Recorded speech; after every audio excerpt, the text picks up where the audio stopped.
Okay, so we're talking about the project management in Beas, which is not a full-blown project management module like you would expect, like Maringo or anything. I cannot even say how close it is to the project management standard one in sub-business one. Okay, but I will talk about what it is. It's an additional module of Beas. First of all, sorry, Sammy Trujillo here. So pleasure to meet whoever I haven't met yet. What this does is it brings an addition to the manufacturing module. For example, if you're a company that deals with construction, that deals with some aerospace companies, and you have to work with not just the manufacturing part of a project, but also with all sorts of activities that are around the manufacturing. For example, the design phase and the quotation, and then after that, transport, and then whatever you produced or you made, you have to install or service later. This all goes into this project, but the center of it is manufacturing. And what the module does, and by the way, this is an additional module to the standard business Beas package, much like APS and much like the maintenance module. And but it's centered around the manufacturing. And what this allows you to do is to, even though the manufacturer is still at the center of all, it allows you to manage the time that is required, the time and expenses required for design, quotation, transportation, services, and puts it all in one single entity. That's what basically it does, and I'll show you how to set this up within the system. So for us to be able to do so, first of all, we need to set up three basic elements here. It's a task catalog, which indicates which are the steps that we need to be taken. And it works a little bit like the operations in Beas. You create a catalog that then you can use, but you can still create new steps as we go.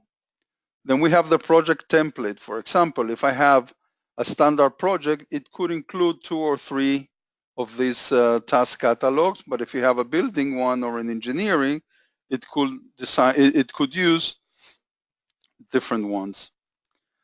And we can also maintain some sort of a budget that allows you to keep the cost in track. So if, for example, I know that my design phase is supposed to take 2 or 3 days and it should cost around, I don't know what, 100 euros in manpower, we can actually track that this is what I wanted to have and what happened at the end. And this is all done under one single screen that is called the project, and we will see how to set this up. Just one little thing, one little clarification here. The project in Beas relies 100% on the financial project in Sub-Business 1, the standard project in Sub-Business 1, because that is the project that is attached to all the documents, and we actually use that going forward. So we'll leave this and go directly to the system just to show you. Okay, so as we said before, for us to have a system that is in a working environment, first of all, we need a license. Once we have it, then we get the additional information here on the setup project. We have the 3 main entities that we have to maintain. The first one, and I'll go from the bottom up, is the cost type. The cost types are the types of costs that I would like to gather from within a project. Okay, so for example, if I have materials costs like I put here, this is a result of the purchasing activities that I do. If I purchase any materials for a specific project, even if I don't use it fully for a specific manufacturing within the project, it will still be accounted for that project. So I indicate here that my materials are a result of purchasing. Another type of purchasing here is the external production. If I have any outsourcing that is required, I can also attach that to the materials even though it's not material, it's more or less a service if you know how the outsourcing works in Beas, but it's still attached to the material cost, much like the outsourcing is when we talk about costing. Then we have other expenses, okay? That could be any type of cost. And then we have administration costs.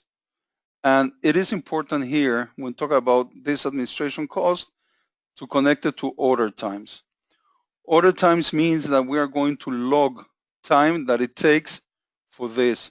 And logging time is like logging time for work orders, meaning that I will have eventually a timesheet in which I will have to indicate how long it took me to do whatever cost, and we will see this going forward. And you can create as many cost types as you wish. And again, the cost types here are basically related to expenses, to labor or time that you have to report, or to any purchasing of materials or other. The second part is the task catalog. So I create a catalog of options and then I mix and match them against my standard. But each one of these task catalog holds some important information. For example, I say that I have a task called quotation. That might be my first or second step in any project, okay? I can indicate that how many work days it should take. This is for information purposes only, and everything you see here is for information purposes. For example, it should start as late as possible, as early as possible, and things like that. This is just for reporting purposes. It will do nothing. However, the work days here will be used to indicate when these specific steps should start and should end. We have, by the way, 3 types of tasks. Normal task is just a task like this. A main task is a task that holds many tasks under it. It's like, I don't recall what it's called in MS Project. I think, I forget the name. It's the black divider that holds a multiple tasks under it. And we also have a milestone. If you decide that this is a milestone, there obviously no work days are involved. Is that something you have to arrive to? So I'll just keep it as normal here. When you have a milestone, you can indicate what the milestone is. And you say, for example, okay, I finished I'll show it to you here, the milestone in the design phase. So when you finish the design phase, I want to indicate that I have a milestone called design done, okay? And when that happens, I would like to send a message. I would like to send a message or an email. And I can write the message here with placeholders. I mean, this is my project and this is the work order and so on and so forth. I mean, we have a set of placeholders here to hold information that changes from project to project. And these are the event messages sent by Beas, not the alerts sent by Sub-Business One. So just for information, these are sent using the Beas server under planned activities, triggering daily events. Okay, I won't go much into that, but Beas has the ability to actually send or create events that are sent and spread all over. So this is when you arrive to a milestone. And here is the most important thing. In this screen, you have to indicate, you have to indicate what type of activity is being related to this. So if I go, for example, to purchasing here, and I go to my extended, obviously the purchase is attached to all my purchasing activities that I have in the system. When I'm talking about purchasing activities, I'm talking about the standard Sub-Business One purchasing activities. If I'm talking about quotation, it's probably related to sales. And if I go here, you can see that my quotation in the end is related to sales. Some activities like production could be anything. It could be a configurator, it could be material, it could be time, okay? Because this is my work order. This is everything that is related to the work order. But we also have specific activities like design that we call them that are connected to order times. When I do this, when this is connected to order times, I must fill in the information here, which this is basically what creates the routing for the project, and I will show you what a routing is. So I have to indicate what type of operation, as you can see in any routing in Beas, what is the resource that is being used, and very important, the cost element, because we're using the SAP Business One project, the financial project, we need all these times to create journal entries so that the project will be updated there. So it is important to maintain a cost element for that. And these are the standard cost elements that we use in the resources and the routings. Okay, last but not least, oops, sorry about that. Last but not least, we have the project template. And each project template, I said, when I do a building project, these are the tasks. Well, I didn't put anything here. When I do a engineering project, these are the tasks that I have to take, okay? And it can be as easy or as complicated as you decide it to be. And when I do a standard project, these are the tasks. I have a quotation, design, purchasing, production, transport, and then installation, okay? Behind these, each one of these, there is a budget attached to it. So for example, if I say, if I'm at the design process here, I have some administration costs, and I'm expecting a budget of 100 euros, and also some expenses, and I'm expecting a budget of 200 euros. And I'll show you the difference as we go forward. So we have everything we need here. And now we can start actually doing something. The reason what I'm talking about on one hand about the project and on the other hand about routing is because, by the way, when you go into the production module and the project is turned on, you get this option. This is the screen in which all the projects are kept in the system. To create a new project, it's actually very simple. Just click New, give it a name, New Project. You need a customer, selected from a list of customers, and also a template from the list of templates that we saw before. Just click Update, creates a project.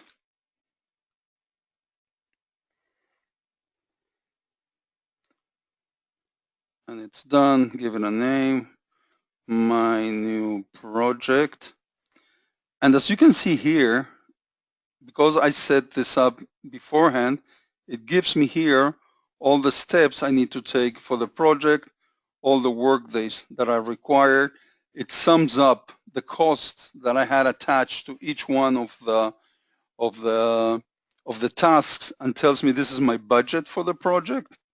I don't have to use the budget. I can, don't have to, okay? Within the project I can create new activities and so on. Besides creating my new project here, the system did one more thing. Within some of these tasks, like quotation, I explained that there were order times attached to it. And also in design, there were also order times attached to it. You will see that purchasing does not have that. But the transport does, and I hope it does. Sorry, order times. And so does the installation. The reason for this is that the minute I did this, the system automatically created a work order in the system. But it's a work order with a specific setup. Sorry for the long list. I'll get to it. So it created a work order for my new project. But as you can see, it's a work order of type project. Even though it's using a number, and even though it's in the same list, we could actually create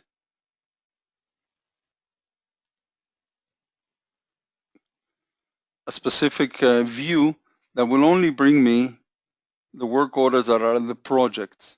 And what is a work order with a project? It is just basically the steps that I need to gather time for, okay? And that's the reason why we have been using we're talking all the time about routing and about times and everything, because we actually use the standard routing here to be able to create time receipts and gather the time for the project. So in our case, we have some time that is connected to quotation, some time to transport and deliver, and to design and to installation. So we can actually use this. We could actually create a printout of this work order and just give it a new layout so it doesn't look like the work order, but rather like a project, so that people can go in and even use the barcode just to report the times. Okay, so it's actually a time reporting tool. Okay. On the other hand, put this down. On the other hand, I've already created some information here for you to see. When I raise a sales quotation,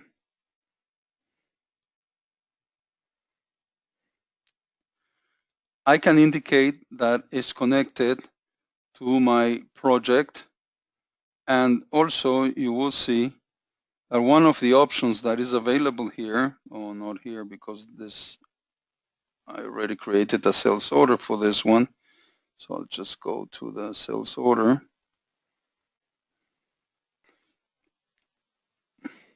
You will see that not only do you connect it to the project, and this is a standard project in the system, so there's nothing special, but also if you click here project assignment, you can select which is the step that needs to be connected to. In this case, you want to connect it to the step called quotation, or to the activity called quotation. Okay, so if I go to this project which I created beforehand, if you see that at quotation level here, you will see that I had a quotation number 92 for ADA Technologies connected, that it actually became sales order 577 for ADA Technologies. So that connection made at the document level actually feeds the data here. And if I go here to the sales tab, you'll be able to see that I had a quotation, okay, number 92, that was closed. And now I have a sales order that is waiting to be delivered, and it's based on my quotation number 92. So that was done on that side. Okay. On the purchasing side, every time I do any purchase order, and obviously it will be copied over to the GRPO, and also to the purchasing to the supplier invoice. You can see that this is a purchase I did for this specific project, and I indicated that each one of these lines by project assignment I could have gone to any of these, because these are all the ones that accept purchasing information. Okay, but I said, okay, no, this goes to design. Okay, but you can also do purchasing of something like consulting hours, for example. Okay, it doesn't necessarily have to be material. And you say, okay, listen, I brought in a consultant to help me do the design of the project because it's very complicated, and I would like to attach it to that specific project, to that specific activity. And again, I do here, I would attach it to the design rather than the actually purchasing for the project. If I do that, and I come back to my project, you will be able to see here that under design, I had a purchase order, okay? And that purchase order, which I can also see here, just open it, it was for consulting hours that are required, and the total was 5,000 euros for this, okay? And all of these things I am doing, they are obviously affecting my budget, okay? So you can see here that my budget, for example, for materials was 5,100, but I have reported 6,820 already, and this was calculated automatically. I didn't have to do anything because it is gathering all the information that I have, the consulting hours that I had in the PO, and also the materials that are purchased against the purchasing cost and everything. So you can see here that this is what is making that cost. Okay, so I have this here, the purchasing, obviously I will see the purchase order that I have here, so I can see all that information. And now production. Normally, project-driven manufacturing is normally make to order. I can hardly imagine it being made to stock. Okay, so what I did is I created a work order based on the sales order I showed you before. Let me bring back my default layout here. I'll just bring the latest orders, 577, 999. I think this more or less covers them. When I create a work order, a regular manufacturing work order in the system, if I create it from a sales order that is connected to a project, obviously the project will be copied over to that work order. Okay. 6, 5. But if not, each work order can also be manually connected to a specific project. And this is all I need to do to connect the work order to the project. From here, you just work in a normal manner. Okay, so I have this work order that is multi-level, includes a lot of sub-assemblies and stuff like that. Okay, and I've already used some material. So all of this information you will be able to see here in the project list, which this red one here is the work order for the project itself, and this black one is the work order for the material that I am actually manufacturing or producing. Okay. Now we have this work order for materials here, for for additional steps that need to be reported under the project. Okay, so I can report it in many ways. I can come into my task, go to the design,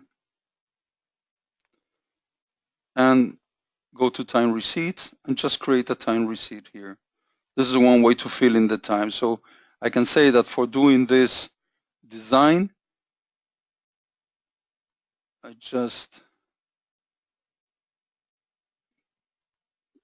and this is the standard screen in Beas. Just do a time receipt, indicates I work from time to time or how many hours it took me, and that's it. This is all I need to do, and the information is here. I already closed that, so sorry about that. Okay, so all I need to do is that. I can also do it from the work order. I can absolutely go into the work order. Don't tell me I closed it. No, there it is. I can go into the work order that I created here in my new factory, okay, and just create a time receipt. It is exactly the same. I arrive exactly at the same place, and actually fills in the same information. Clicked on scrap, didn't mean to. It actually fills exactly the same information, but one thing that is important, as I mentioned before, sorry, it's trying to print some sort of label, but this is because of my setup.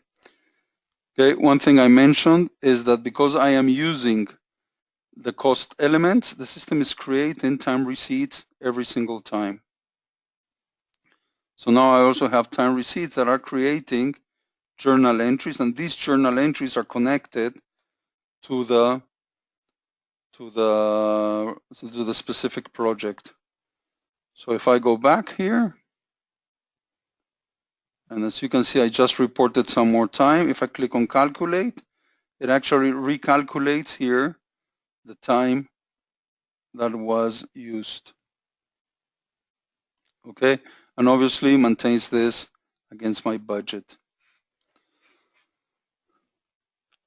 And that is the main idea of the project management. There are not many reports here, but we have all the information under one single roof, and you can do anything you need or have to do here. One little thing. When we use milestone, when you have a milestone and you would like to invoice the customer according to the milestone, we do not have the ability to create a broken down invoicing process that will tell you each time you arrive at a milestone how much you have to or should invoice the customer. However, what we can do is actually send an email or send information that you have arrived to that milestone, and then you can come into the screen, go to the milestone, and actually manually raise an invoice for a partial. I'm not able to actually automatically calculate how much I need to invoice, but at least I can connect it through here, and maybe a report or something can be sent to indicate how much needs to be invoiced at this stage of the project, but it's not automatic. And the last thing here is that because we are actually using the standard sub-business one project, I can actually use the standard sub-business one reporting also for the projects.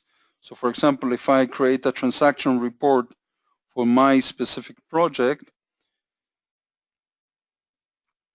you will get here all the financial information at the end, all the expenses and all the income that this project had. Right now, the only thing I did is report time because I only did the PO and the sales order. I never actually got to invoicing or receiving a supplier invoice. Sorry, but we can use these reports that are already exist in Sub-Business One to be able to use to get more details or more reports rather than coming here every single time. Okay, appreciate your time. Thank you.